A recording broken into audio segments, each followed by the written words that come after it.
तो दोस्तों नमस्कार, मैं आप लोगों का हार्दिक अभिनंदन करता हूँ। तो चलिए शुरू करते हैं अपना मिड कैप स्मॉल कैप जो ETF है उसमें जो रिटर्न बना है उसके रिगार्डिंग क्या चल रहा है नहीं चल रहा है एक बार डिस्कस करते हैं। तो ईरान ने नए प्रस्ताव पर ट्रम्प, अरे ईरान और ट्रम्प दोनों ना लड़ने का स्थिति में नहीं है, नहीं समझे। जैसे दो आदमी को जब तक सब पकड़ता है ना तब तक बोलता है कि मार देंगे, फाड़ देंगे, उड़ा देंगे, और दोनों को छोड़ दीजिए, हाँ लड़ो, नहीं तुम मार के ही तुम दोनों आपस में मार कर लो पहले। और जब दोनों को छोड़ दीजिएगा ना तब दोनों भिन भिनाएगा मधुमक्खी की तरह, हम छोड़ दिए तुमको जाओ, नहीं तो अभी मतलब ये कर देते वो कर देते। और जब तक उसको पकड़ते रहिएगा तो अभी का कंडीशन है कि ईरान अमेरिका सब थक थका गया है लड़ाई वड़ाई करके। अमेरिका का तो इतना बुरा हाल है कि भाई साहब जापान से जो उसका डिफेंस सिस्टम था वो सब उठा के ले आया इधर ईरान तरफ है जापान से। अब जापान वहाँ पर ही मतलब ऐसा है ना कि जैसे नहीं मतलब कोई उसका आगे नाथ ना पीछे पगाहा है, जापान ऐसे मुंह ताक रहा है, अरे यार ये क्या हो गया है। उसका गई भी थी जो राष्ट्रपति है वहाँ अमेरिका से मिली, अमेरिका ट्रम्प साहब उसका भी मजाक उड़ाए हैं। तो जापान ने बोला कि अच्छा मतलब वो जान गया है कि यहाँ पर ही काम अब दाल नहीं गलेगा, ये कभी भी हमको छोड़ के जाने वाले हैं, ठीक है। और आपको पता होना चाहिए कि जापान बहुत क्रूर शासक रहा है, समझे ना, मतलब ऐसा शासक कि उसकी जो 17 की डॉक्यूमेंट्री में जो रिलीज हुआ कि कैदियों के साथ वो क्या करते थे, भाई साहब जितनी क्रूरता आप सोच सकते हैं ना, ये क्या ईरान और ये सब क्या क्रूरता कर रहे हैं। ये देखते हैं गला उला पे सूरा रख के और इसे हलाल कर दे रहे, ये सब क्रूरता है। जापान से क्रूरता का देखिएगा, सीमा पार कर देखा है। क्या क्या पूरा कैदी लोग को तो उसने अपना उस समय थोड़ी कुत्ता बिल्ली और चूहा खरगोश पे थोड़ी टेस्टिंग होता था, कैदिये को पकड़ के टेस्ट कर दिया। ले बोला मरना तो ही है तो कम से कम मेरे लिए टेस्ट का काम आ जाएगा। भयानक। वही जापान को भी अमेरिका सब चला गया तो नॉर्थ कोरिया जो नहीं है चिंगचोंग, इधर ही चिंगचोंग, दोनों चिंगचोंग मिलके उसको दिखा रहा है। चाइना भी, चाइना को बड़ी मार मारा था जापान, सही बता रहे, जापान बड़ी मार मारा था। चाइना का तो आधा मतलब वो कब्जा कर रखा था जापान 1900। अब देखिए हम लोग थोड़ा हिस्ट्री भी पढ़े हैं, है ना, बहुत ज़्यादा तो हिस्ट्री के मजबूत स्टूडेंट नहीं रहे हैं, कमजोरे स्टूडेंट रहे हैं हम तो मोटा मोटी हिस्ट्री थोड़ा बहुत पढ़े हैं तो इसलिए ध्यान में है कि जापान जो है ना चाइना का बहुत एरिया को कवर कर रखा था। और चाइना कोरिया ये सब जापान का नाम सुनते ना कांपता था, ठीक है। तो दूसरा विश्व युद्ध में अमेरिका तो कब बम गिराया था जी, 42 में ना, तो उसी समय के आसपास कि 45 में ऐसी उसी के बाद तो ये सब खत्म हो गया था जो भी है। तो दूसरा मतलब जापान तो 31 और 32 भाई साहब गजब का उसका मतलब योद्धा था। तो चलिए ठीक है, नहीं तो अभी जापाने पे हम लोग का बोलना शुरू हो जाएंगे। अभी जापान ने बोल दिया क्या है, अब हम हथियार उठाएंगे चचा, जो तुम लेके चले गए हो ना, अब इसका भरपाई तुम्हें ही करना पड़ेगा और थोड़ी कोई करेगा। भारत के लिए अच्छी बात यह है कि जापान हमें शुरू से भारत का सपोर्ट कर रहा है, चाहे वो उस समय सुभाष चंद्र बोस जी के टाइम से हो या हिंद सेना जो भी है बनाने से लेके सब चीज़ में जापान भारत का हमेशा साथ रहा है, तो अच्छी बात है। तो ठीक है, तो चलिए अब हम थोड़ा शुरू करते हैं। जापान में भी अगर इन्वेस्टमेंट हो ना, तो कोई ETF हो तो रहता ना तो हम जरूर इन्वेस्ट करते हैं, लेकिन नहीं है तो क्या करें। आइए स्मॉल कैप पे भी थोड़ा सा बात करना जरूरी है कि स्मॉल कैप जो इंडेक्स है उसका मतलब क्या हिसाब किताब है। तो देखिएगा स्मॉल कैप ETF पहले नहीं था, ये 2023 के बाद आया, 22 में तो IT आया, 21-22 में ये सब चीज़ पहले नहीं था, है ना। तो HDFC SML 250 यही है ना जी। तो यही है, मतलब ये क्या है कि निफ्टी स्मॉल कैप 250 जो इंडेक्स है उसको कवर करता है।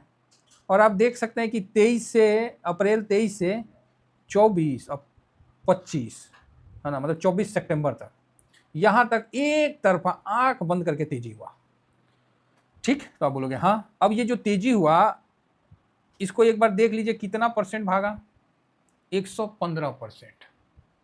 अब आप बताइए कि इतना ज़्यादा भागने के बाद क्या थोड़ा साइडवेज नहीं होगा, बस साइडवेज हो लिया। अब जो सितंबर लास्ट से ये एक बार प्रॉफिट बुकिंग आया ऐसे, फिर ऐसे चढ़ा, फिर ऐसे आया और फिर ऐसे जा रहा है। तो अब जो जाएगा ना तो ये सेकेंड टाइम इस लेवल को जाएगा। तो अब देखना है कि अभी और साइडवेज रहता है कि इस लेवल को तोड़ के निकलता है। मोटा मोटी 25% का फर्स्ट टाइम में यहाँ से गिरावट दिखाया था, अब कम गया, फिर डाउन आया तो डाउन भी पिछला लो को टेस्ट नहीं किया, और फिर अभी अप में यहाँ आया है, तो इस जगह रेसिस्टेंट है तो ठीक है। और सबसे अच्छी बात है जो ये सपोर्ट लाइन के, ये जो सपोर्ट लाइन खींचा हुआ है इसके ऊपर आके क्लोजिंग दिया है। हालांकि ऐसा नहीं है कि इसके ऊपर ही रहेगा, लेकिन फिर भी एक मोटा मोटी मानता है ना आदमी। तो जब तक स्मॉल कैप अपने हाई 188 को क्रॉस नहीं करेगा तब तक ऊपर की तरफ तेजी का तो अभी अनुमान नहीं है। तो इतिहास गवाह है कि भारत में कोई ऐसा इंडेक्स नहीं है जो समय के साथ ऊपर नहीं बढ़ा है। हर इंडेक्स धीमा धीमा समय के साथ ऊपर बढ़ा है, ठीक है। तो इसका भी आप इसे ध्यान रखिए। तो अभी क्या है कि ये एक रेसिस्टेंट फेज था, क्योंकि यहाँ से एकदम खटाक से इतना तेजी दिया है तो थोड़ा सा रेसिस्टेंट फेज भी तो रहेगा ना। अब इस जगह का आप तेजी देखिए, नीचे से इस लेवल से ये यहाँ तक आया है तो 18-19% का तेजी दिखाया है, तो थोड़ा सा तो अब टाइम पास करेगा ना। मतलब कोई भी ETF जब भी 18-19% का थोड़ा तेजी दिखाता है तो थोड़ा सा अप ट्रेंड में ये नहीं होता है। अप ट्रेंड में तो 5% का ही गिरावट देखने के लिए, मतलब 5-10% का ही गिरावट देखने के लिए आप तरस जाइएगा। जिस तरह आप यहाँ देखिए अप ट्रेंड में ये तो धीमा धीमा धीमा धीमा ये देख रहे हैं ऐसे ही बढ़ता गया, फिर साइडवेज हुआ, फिर धीमा धीमा धीमा, फिर यहाँ थोड़ा साइडवेज हुआ, डीप आया, फिर अप आया और फिर ऊपर उठ गया। अप ट्रेंड में उतरा नहीं। लेकिन जब ये अप ट्रेंड नहीं है, डाउन ट्रेंड भी इसको हम नहीं बोलेंगे क्योंकि यहाँ डाउन ट्रेंड बोलना उचित नहीं रहेगा। हालांकि ऐसे लाइन खींचा जाए तो मोटा मोटी इधर ही आता है। डाउन ट्रेंड नहीं है, प्रॉफिट ज़्यादा दे दिया था तो थोड़ा साइडवेज है। तो स्मॉल कैप में भी यहाँ तक प्रॉफिट अभी एक बार में दिया है, तो थोड़ा सा नीचे आके अगर ये 160 के आसपास आ जाता है तो बढ़िया है, फिर ऊपर आ जाए तो बहुत बढ़िया है ना। यहाँ सब ऊपर ही का ही है, अभी भी टॉप से नीचे है, तो यहाँ भी आप पॉजिटिव व्यू लेके चल सकते हैं। अब साथ में स्मॉल कैप जो है इसमें कितने स्टॉक आते हैं तो उसको अगर जानना है तब तो बहुत कुछ जानना पड़ेगा। तो स्मॉल कैप में आप देखिए तो 250 स्टॉक से ज़्यादा 251 स्टॉक आते हैं, और सारे स्मॉल कैप देखिए आपके सामने है ना। सब यहाँ सब सेक्टर इसके अंदर में आता है, एक सेक्टर नहीं सब सेक्टर, 250 स्टॉक, तो अपने आप में ये बहुत बड़ा है, तो इसको आप समझ के चल सकते हैं।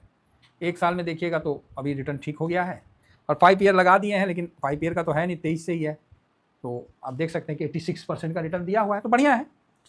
पॉजिटिव व्यू लेके चलिए, अच्छा रहेगा। दूसरा ETF जो हम अभी जो है मिड कैप ETF भी बड़ा अच्छा रिटर्न अभी दिया है। देखिए ये क्या होता है, स्मॉल कैप और मिड कैप का जो है, मिड कैप ने तो इस बार बहुत ही अच्छा और डिसिप्लिन से काम किया है। स्मॉल कैप तो चलो ठीक है वो गिर लिया, लेकिन मिड कैप तो भाई क्या बताएं इसको यार, ये फर्स्ट टाइम मतलब ऐसा देखा गया कि मिड कैप ने स्टार्टिंग में जो गिरा वो गिरा, फिर हाई गया, फिर ऐसे गया, फिर एक डीप मारा, लेकिन डीप बहुत ज़्यादा डीप नहीं रहा, और अपने हाई को अभी क्रॉस करने के पास आ गया। तो ये एक बड़ा मतलब अच्छा वो रहा है, और आप देख सकते हैं कि यहाँ से ये बड़ा अच्छा तेजी बनता है, ठीक है, बना भी है।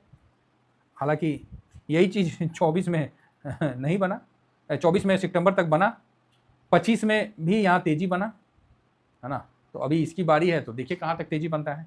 तो अप्रैल के बाद तेजी स्टार्ट होता है, तो ये तेजी अभी लंबा जाएगा। तो मिड कैप ETF जो है उसको भी हम लोग कवर करते हैं। फिलहाल ये मिड कैप इंडेक्स है, तो यहाँ ये ज़्यादा नहीं गिरावट के लिए आप इसमें सोचिए, हल्का फुल्का गिरावट आता है, इसमें आप पोजीशन बना के चलिए। ये जो मिड कैप है 27,000 जाने के लिए तैयार है, क्योंकि काफ़ी लंबा टाइम से यहाँ कंसोलिडेशन हो गया है, और यहाँ से जब तोड़ेगा हाई को, तो ये हायर को तोड़ेगा तो ये अच्छा मतलब भरा हुआ है अंदर में, वो फट के ऊपर की तरफ निकलेगा, ठीक है।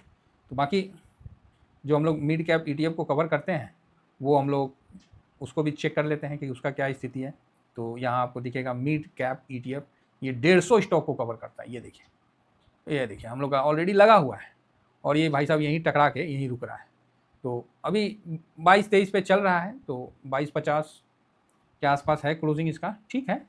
तो ये अच्छा मतलब यहाँ से देगा, कम से कम 27 का टारगेट भविष्य में रखें। 2250 पे क्लोजिंग है, 2150 इसका स्ट्रॉन्ग सपोर्ट है, और यहाँ पर ही ये 23 का लेवल, 23 से लेके 2350 तक एक रेसिस्टेंट है, इसको काटा आपका पोजीशन यहाँ होना चाहिए, वो आप देख लो, बनाओ ना बनाओ, मेरा तो पोजीशन रहेगा, और समय समय पर हम प्रॉफिट बुक करके भी इसमें बैठेंगे।